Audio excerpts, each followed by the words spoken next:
Having coffee with Bill Madary of International Coffee Company. Thank you so much for actually you coming to visit me. Usually I'm visiting you in your office, so it's pretty cool for you to come down to St. Roch and have coffee with me, or bring coffee, and I guess we'll get to that later.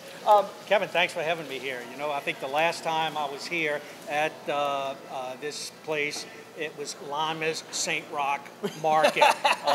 You were buying seafood? Where you can buy fresh seafood, turtle meat, or fresh chickens, you know, and it's really come a long way. It's a nice place here. It's a little different. It's a little different. It's a little different. It's a little different, but you know, it's super cool. I mean, it kind of gives like, I mean, for me, it's like a great way I get to show off like New Orleans coffee, and I mean, like, and really kind of present that to people like here, and tourists come through, and people love it. Yeah, people love it. No, this is great. And this is going to be a great like behind the scenes look at really how coffee really. This is a good Coffee with Kevin coffee episode, and we're really talking about how coffee gets to me, which eventually gets to a coffee shop like Coast Roast here.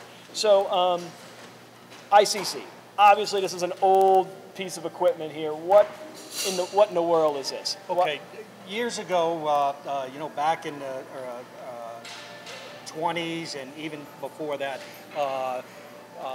coffee prices were transmitted over this from Brazil here to the U.S. And this machine was actually used in the office where my father worked before he started ICC. So prior to, and I guess I'll back it up for people too. Oh, because I know you're in it every day. You know, coffee is a traded commodity. Yes. It's the second largest behind oil. That's correct. It's a traded commodity. So the price changes all the time. That's right. So for somebody like me and for Bill, the price of what you're buying coffee from and what I'm buying coffee from you changes all the time. Constantly. So now you have the internet, and y'all can sit around and watch Coffee with Kevin YouTube videos together and stuff. But before that, this is how, because if you can, I don't know if you can read it, but it's all Portuguese on the front of this machine. From so Brazil. Clearly this machine was like built in Brazil, I guess. And I mean, and it's neat. So like, and it would be wired in, and it would ticker tape the coffee prices, so you would know what or your father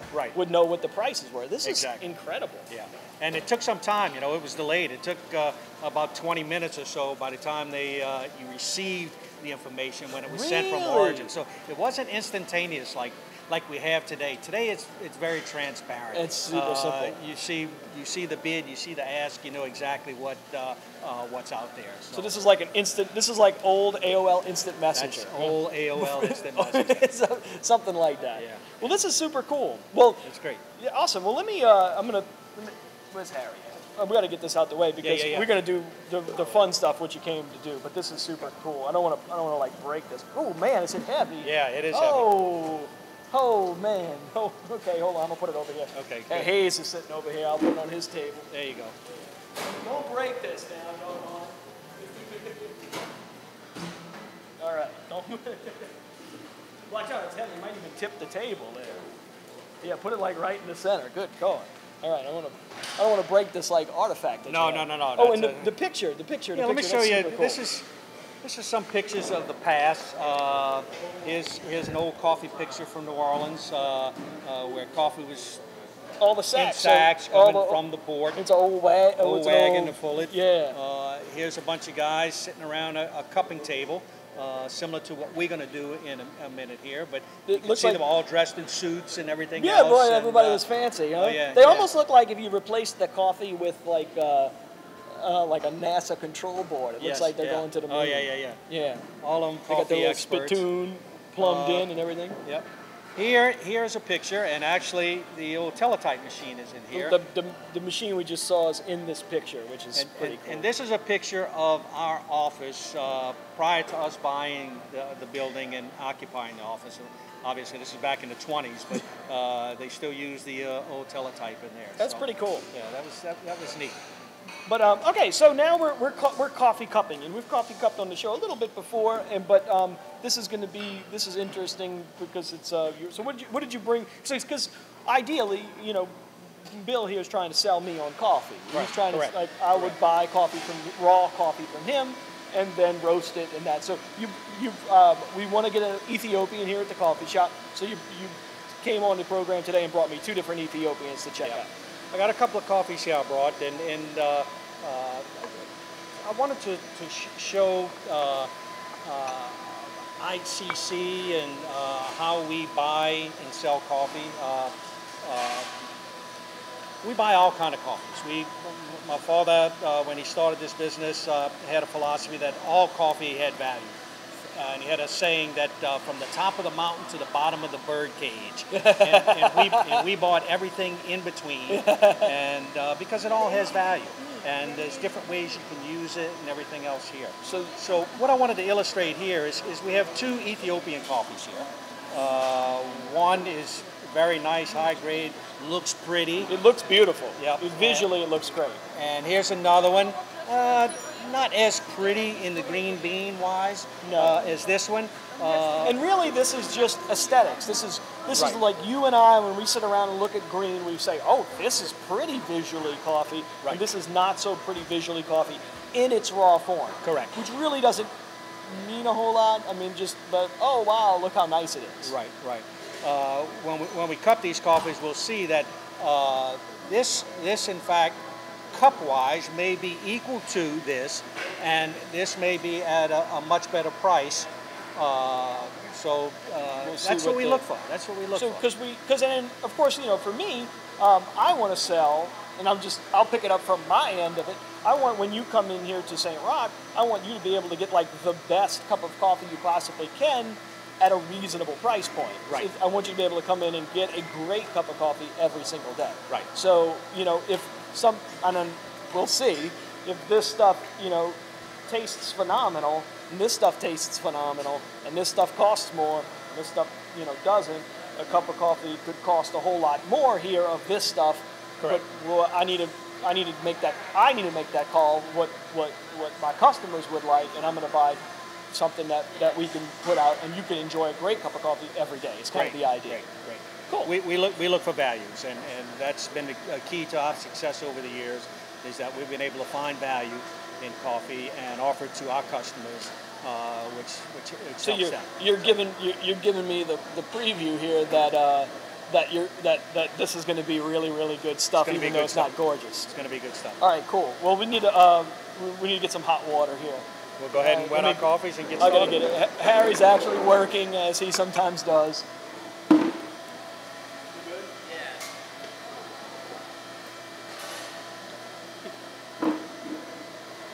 All right.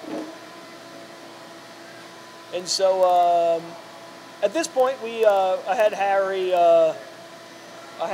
grind up the coffee that you brought prior to us getting on camera here. So we've got that going. And so you want to just for people that don't know, because this looks really, really weird. You want to explain a little bit about the cupping process and what I should be looking for or not looking for? Right. I do know. I'm asking you this question for them. I do know. Right. This is something we do every day, from either offering samples that people send to us who want to sell us coffee. We want to cup them, to arrival samples, to coffee that we've bought that's arrived here in port. We have a sample drawn to make sure that we got what we paid for. And so you're cupping tons of stuff all day long. All day long we cup. So what we do, all right, is you grind real fine the grinds. So you get almost an espresso grind. Almost an espresso grind. So you get or a Turkish grind. So you get a good extraction. You pour boiling water on it and let it sit 3-4 minutes or so it develops. Okay. So we'll let it sit for, there we go. So after that time, it forms a little crust on the top. The grounds will float to the top. They're kind of already starting. They're already starting to do. And then what we do is we do a process called breaking. So you'll take a spoon, grab a spoon, and you break and you inhale the aroma and look for anything, any uniqueness, any off Are you looking smells. for? So when you're cupping something like an Ethiopian, Because when you get online and you look at blogs, man, they got like all these flavor notes, woodsy this and winey that, and like paragraphs of poetry. Are y'all looking for that much stuff? Or are you looking for? I mean, are you writing big paragraphs of tasting notes? What would you put on your tasting notes? No. We would. You don't put an 8-track player on and get a pencil mustache. The first time I went and cupped some coffee with some guys up in the Northwest, and we sat down and we started cupping coffee, and they coming up with all these descriptives, and it says, oh, it's great blueberry undertones with a chocolate aftertaste and a hint of bell pepper. And I'm saying, wow, what are you cupping? Let me try that. Yeah. So we use general descriptions. And I find that to be a very, in my experience dealing with a lot of the different companies that import coffee into New Orleans, I find to be that's the really like hallmark of a New Orleans importer, is that you're really looking for something like that might be wrong with this coffee. Was it handled incorrectly? We know we've got great coffee. Right. But was this coffee in some way handled improperly or traveled and there's something wrong with it? Right. You're looking for what's wrong with it as opposed to wrong with it, and good stuff too. On offering samples, we may be looking for positive notes on stuff that, hey, we want to buy this because I may call you up and say, hey, I have a blend. Right. The coffee I have in there that's giving me my chocolatey note, I don't have it anymore. Can you find me a coffee that will cup out like a Brazil or like a whatever? Sumatra is the one I'm actually like trying to find. Jeez. Okay, cool. So I guess we're getting to the point where we can break, huh? I think we can break. So grab a spoon. All right. And this is breaking. Gonna stir.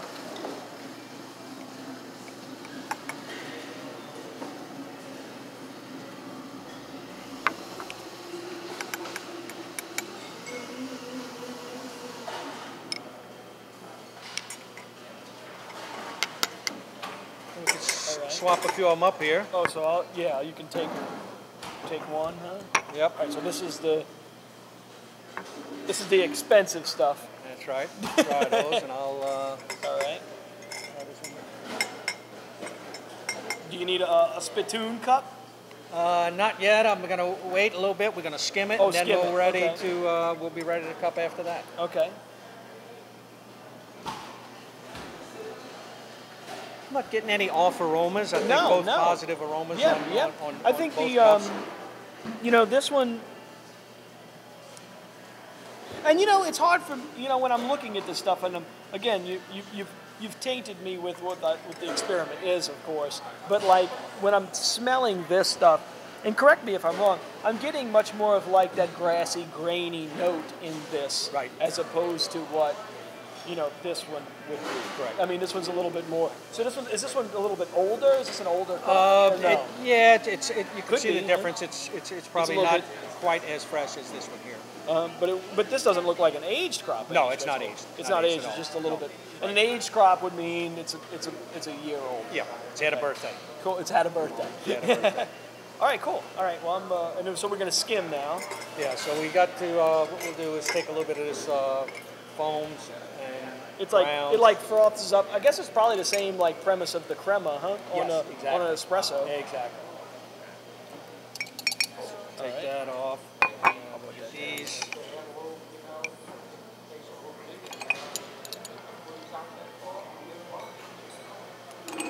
People love Ethiopian coffee. I can sell Ethiopian coffee here like crazy. Yeah, it's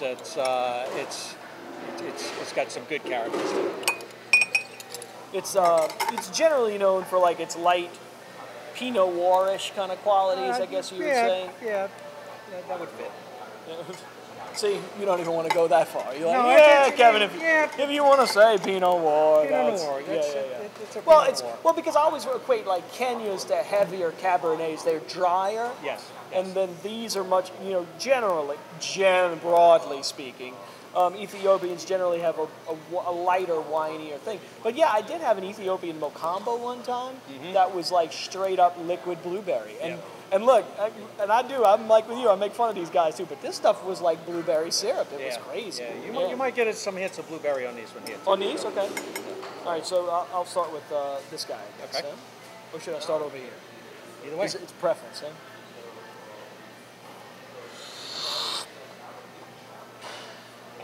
And much like wine tasting, since I'm making that very much like wine tasting. I want that oxygen. I want to spray it. Oh, you do it better than me. Make sure the microphone can hear you. Didn't want to reach over you there. All right. And then I'm not gonna, so like some of the ceremonial stuff here is like rinsing the cup, rinsing the spoon off in between the two. In between the cups so you don't contaminate. I don't want to contaminate anything.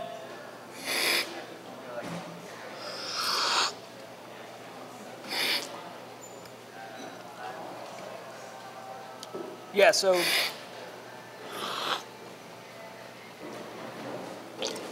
yeah. So this one definitely does probably have a more, I would say, blueberry pronounced than this guy.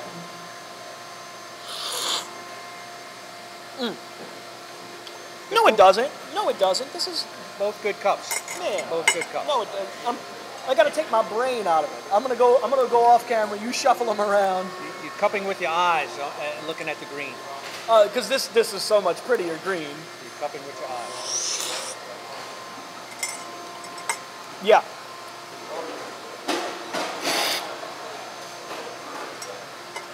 That's awesome. Both good quality. This, in our opinion, would be a better value. So that would be something that we would look to buy. We'd buy both of these. I mean, we buy all types, like I said. But looking for and finding coffee that is good value for us and for our customers. Right. Like what? Because this is something that. So what? I mean, this is something that we could serve here every single day and do it. Right. This is something that I would put up a sign and say, "What is this exactly?" It's a Sidamo. So I'd put up a sign, Ethiopian Sidamo. You know what? This would probably pull a phenomenal espresso shot. Yes. I think that this has a little bit more sweetness to it. Yep. And I think that this would pull probably a phenomenal espresso shot just straight up by itself. So this might be something I'll say, Bill, give me a sack of this. Let me just get a little bit of it. We can do that. And we'll put up a sign and talk about it or whatever. This is something that we could brew every day and be like, hey, this is Ethiopian, this is this. This is going to make a great brewed cup of coffee. I feel like if I was doing like a single origin espresso, and of course that's going to be an upcharge, it's going to be more, it's more expensive, and we'll put that up over there and do that as a thing. Yeah, so that would work. That's super cool. No, Bill, thank you so much for coming. I know this is such a behind the scenes look at like what happens, and this is like stuff that I deal with all the time, and it's neat, and I don't know if you like the stuff that you were talking about, J.Aron company, like these are the old, like you still use these. These are the still use old panning trays. These are the original trays that were in those old pictures and stuff. It's just the history that your company has, and that in the New Orleans like coffee scene. It's just so.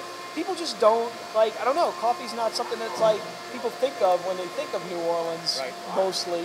But we're a big player in the coffee world. We're a huge player in it, and ICC is in their 40th year of business. And my father started this company 40 years ago. Because you're one of like all your. It's like how many brothers you got? That I got a lot of brothers and sisters. You lost count? Did you lose count? Not all of them in the coffee business, but anyway, my father started this business 40 years ago, in our 40th year. And prior to that, he spent 30 years at J.Aaron and Company. Wow. So J.Aaron was one of the major coffee importers. They dealt in other commodities too, sugar and metals and some oil and gas. Well, after 30 years here, J.Aaron decided to close their New Orleans operation and concentrate on a New York operation. So here's my dad, 30 years with the company. Are they still around or no? No, they were bought by Goldman Sachs. Oh, okay. So Goldman Sachs bought J.Aron and Company. But here's my dad, 30 years with the company. 12 kids and no job. 12. And, you got the there you go. 12 kids and no job, and he thought this was the best thing that ever happened to him. The day after J.Aron closed their doors, the next day the doors opened as International Coffee Corporation. Super. And here we are 40 years later with third generation family members in line. That's awesome. Take over. So That's awesome. It's just been a great, phenomenal business. What a fun business. You sit around and slurp coffee all day long. And people, people get on blogs, they read about this, people make hobbies out of this. Yes. And you totally do it so the farm to table, direct trade, that's you. That's just what you do. That's what we do. Import stuff directly from these places. We're principals. We take ownership, we buy direct from the growers and sell to That has to come direct from the growers. It's like the new thing now, direct trade or whatever. No, it's coming direct from the growers. That's what we do. Yeah, it's where it's coming from. That's what we do. It's super cool. Yeah. Bill, thank you so much for bringing this and we will talk about this, and I'm going to get your Ethiopians here. Great. So come by and grab some. We'll have it for sure. I will. All right. Thanks a lot, Kevin. Bill, thanks. Appreciate it. Take care.